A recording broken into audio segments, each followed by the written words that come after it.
We know higher taxes are coming for both companies and wealthy individuals. Will that undermine the president's stated goal of rescuing the economy and vowing to cut the deficit in half by the end of his first term? Joining us now, Representative Michele Bachmann, Republican of Minnesota, and Lindsay Piazza. She is an FTN financial market analyst. Representative, let's start off with you. Your reaction, first of all. I mean, there's a lot of things going on right now. We have with the budget, the focus on health care, the focus on the mortgage interest being whittled back for a lot of people. Now we have the tax deductions doing away for oil and gas companies. Well, exactly what the concern of the American people right now is the fact that we're going to have the cram down put on people's backs, which means that no longer will we be able to have certainty in the mortgage market. That's a very real concern for a lot of people, and I think it's wise that we didn't take the vote on that today. I'm glad that it's going to be kicked to next week. The American people need to understand that this could mean a 2% increase in mortgage rates. All Americans will be impacted by the cram down.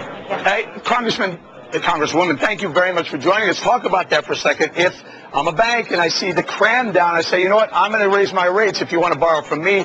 And then Fannie and Freddie come out and say artificially, hey, here's a 4%. We're just going to drive every single borrower right into the open arms of those two institutions, right? Yes or no? I think we will. We'll drive them somewhere where they can get the best possible rate. That's human action. And I think the real concern, again, is that one thing that America has offered historically is certainty of contract law. This is a violation of contract law. There's no incentive in President Obama's bill. Even in his budget, he makes provision for the mortgage cram down in his budget.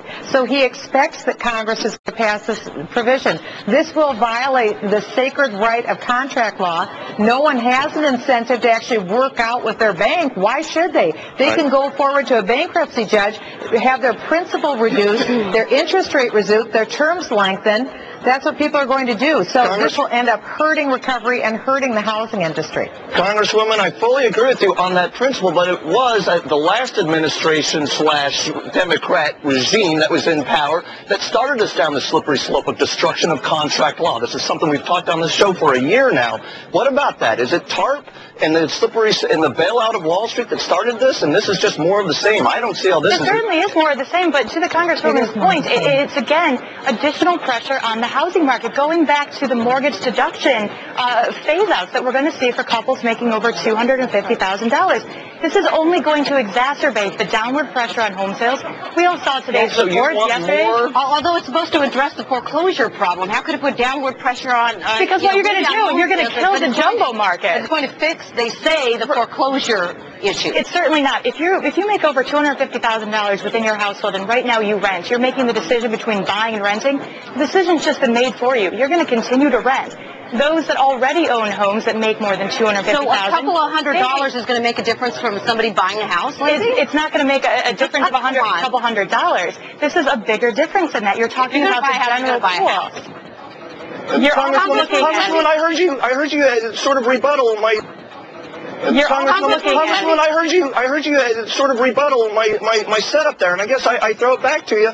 The banks have huge losses, but instead of making the shareholders and lenders of those banks who took stupid risks deal with those losses, the Republican-Democrat regime keeps sending them billions and trillions of dollars in welfare.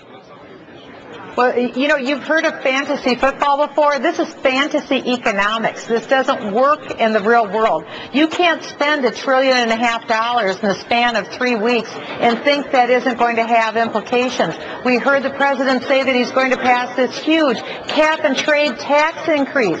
It's essentially a tax on energy consumption. When the president looks boldly into the camera and says that no one making less than $250,000 will pay a new dime in taxes, he's wrong. He's flat out wrong, because in his same speech he called for the cap and trade, which means every American will be paying more for their energy usage, and coming at a time when we cannot afford tax increases. If anything, government's going in the wrong direction. Instead of expanding and supersizing, government should be contracting. Do you know in this budget bill that was passed yesterday, $410 billion, in that bill, We increased federal spending on federal buildings 675%. I'll tell you, the federal government isn't sacrificing. It's taking this opportunity, it's licking its chops, rubbing its hands together and say, hey, I'm growing. So federal government is growing out of control. The private sector has more uncertainty and is trying to react. Let the banks fail. If you want to let the banks fail, then don't give them any more money. Just, if they're insolvent, let them go bankrupt. Well, I voted against the original TARP bill that was put forward by Hank Paulson and by President Bush. And it's interesting because as the American people were told this would calm the waters, it did just the opposite. It caused people to have more and greater uncertainty. I know, so but what's the answer to the question, let the banks fail?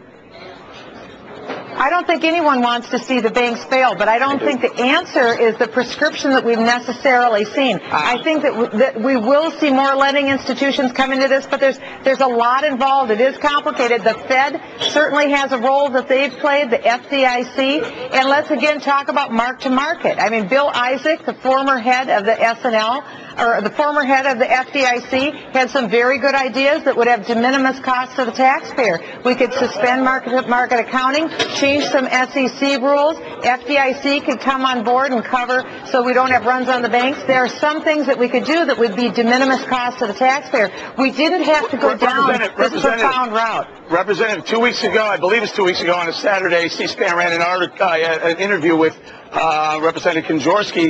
He talked about a $550 billion electronic run on the banks on one afternoon. He said he was in the meetings where they thought there was actually going to be a $1 trillion run on the banks by the end of the day and possibly a complete failure of the global economic system within 24 hours. Do you know about this interview? Have you seen that interview? Do you disagree with him? I didn't see that interview, but I will tell you what, I have observed Congress have a veritable run on the bank of the taxpayers' bank in the last 3 weeks. $1.5 trillion. Do you realize that Congress spent more time this week debating transporting monkeys across state lines than we spent on how we're going to pay for this $1.5 trillion of spending? I mean, this is reality. Most members of Congress haven't even read these bills yet. Why? Because the Democrats don't allow us to. Wow. They don't allow us to see Republicans. They don't allow us to see these bills in enough time to even read them before we vote on them. We know that.